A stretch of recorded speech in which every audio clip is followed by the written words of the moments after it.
Imagine this. The world has already ended, and nobody told you yet.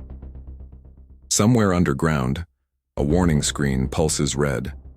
Somewhere else, a submarine captain gasps for air as explosions shake the steel around him.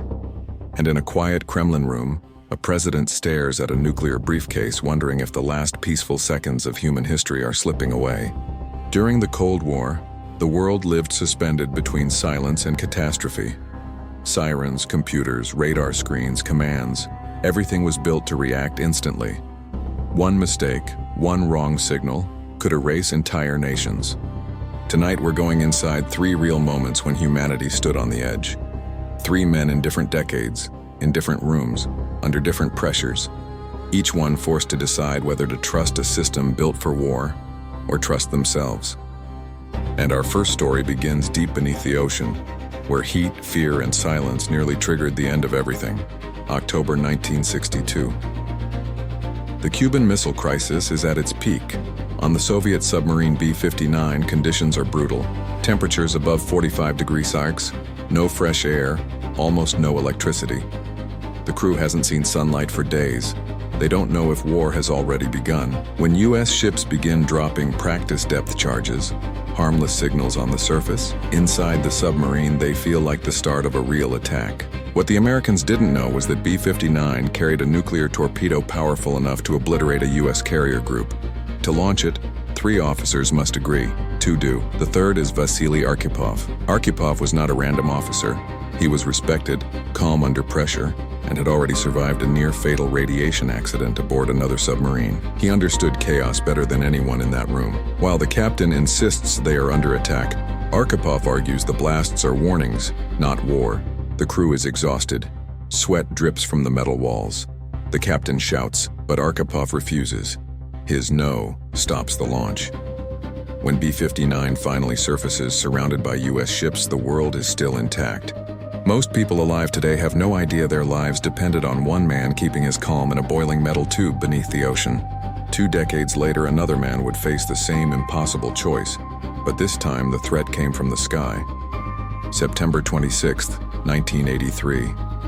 The Cold War is tense again. Earlier that month, the Soviets had shot down Korean Airlines Flight 007. The world is angry, suspicious, and on edge. Inside Serpukhov 15, a secret Soviet bunker, Lieutenant Colonel Stanislav Petrov begins his night shift. Petrov was known for his analytical mind, calm, logical, unshaken by pressure. That night, he would need all of it. Shortly after midnight, the main screen flashes. Launch detected.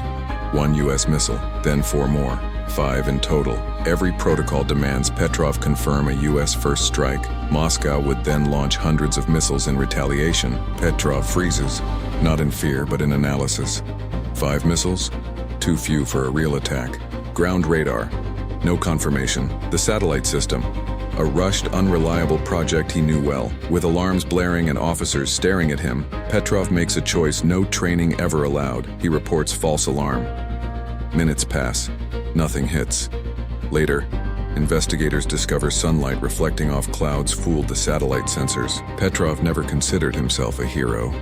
But in the span of a few minutes, he may have saved more lives than any person in history, simply by refusing to panic. And even after the Cold War ended, danger didn't disappear.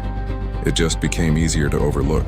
January 25, 1995, a scientific rocket, the Black Brant Thwone, is launched from Norway to study the aurora. Norwegian officials warn governments in advance, including Russia, but the notification never reaches the proper radar teams. On Russian screens, the rocket's path looks identical to a U.S. Trident missile programmed for a high-altitude EMP burst, the first step of a surprise nuclear attack. In minutes, Russia moves to high alert. For the first time ever, the nuclear briefcase is opened before a sitting president, Boris Yeltsin. Yeltsin was not a military man, but he understood the stakes. Generals surround him, waiting for the order to retaliate. Updates arrive. The object is climbing and still climbing and now turning away. It's not a missile, it's the research rocket, the one they were warned about but never logged. Yeltsin closes the briefcase. No counterstrike, no catastrophe. A misunderstanding, buried in paperwork, nearly ignited a nuclear war. Three men, three moments when the world stood on a knife's edge. Arkhipov, Petrov, Yeltsin, none of them woke expecting to face history. Yet each was forced to make a choice in silence. Not a dramatic movie choice, a real one. A choice between fear and judgment, between reacting and thinking. We like to believe our safety depends on systems, policies, strategies, but more than once, global survival rested on one human being refusing to follow the script. And the weapons still exist, the alarms still exist. One day another red warning may appear. When it does, the world will once again depend on whoever is standing in that room.